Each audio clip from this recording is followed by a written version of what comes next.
So I live with 4 cats and a dog, and after watching this movie I am starting to wonder now what they get up to when I'm not around.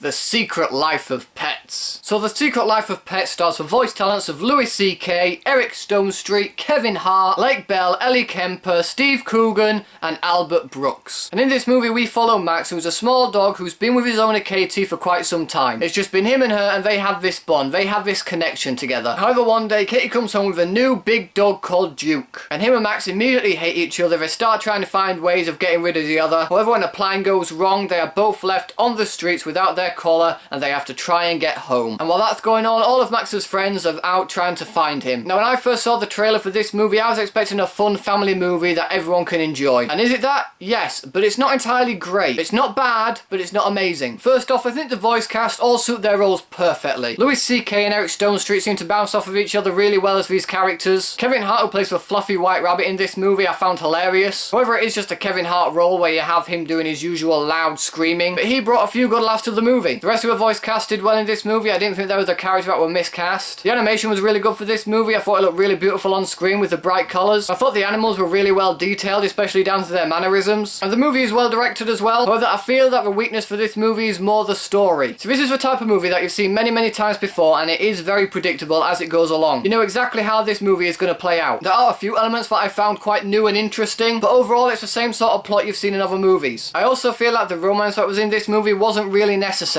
I'm not going to spoil what that is for you guys, but I just feel like if it had been friends going after Max, it would have been exactly the same. I didn't really care about the romance that they put into it. And the fact that this movie is more directed for kids just makes the romance even more unnecessary in my eyes, because the kids aren't going to care about that. They're just there to see these animals interact when humans aren't there. Especially if those kids have pets at home. When they get home after seeing this movie, they might sneak out and try and catch to see if their pet is doing anything. And this movie does try to incorporate adult humour, and although most of it is nicely and subtly done, the payoff wasn't that great. The jokes didn't really hit as hard as I was expecting them to. It's almost like they were setting up for a nice crude joke, but then remembered it was a kids movie, so they had to pull it back, and in doing that ruined the effect of the joke altogether. I didn't feel like the emotional punch they were going for in this movie really hit as hard as they wanted to either. Due to it being about 2 characters who are at odds with each other, and one of them you don't really know their past. Predictable as hell, you start to learn about it, and then you start to feel for the character a bit more. However, it didn't hit me as hard as the filmmakers probably wanted it to. And none of these characters really stood out as being memorable. The only memorable character in this movie for me was the little white dog Gidget. But overall, guys, this is a good family movie aimed more towards the kids than the adults. However, I do feel like the adults can watch it without wanting to tear their eyes out. The animation's really nice, it's well directed, the voice cast are great, but the storyline let me down a little bit. Not all the jokes hit, and I didn't really care much about the characters. And so for that, I have to give The Secret Life of Pets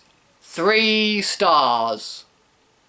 So, The Secret Life of Pets, have you guys seen it yet? What did you think about it? Whatever you thought, let me know in the comment section below. Thanks ever so much for watching, guys. If you like this video, please give it a thumbs up, share the video with your friends, and if you want to see more videos just like this one, then subscribe to my channel for more. Thanks ever so much again for watching, guys, and I will see you in the next one.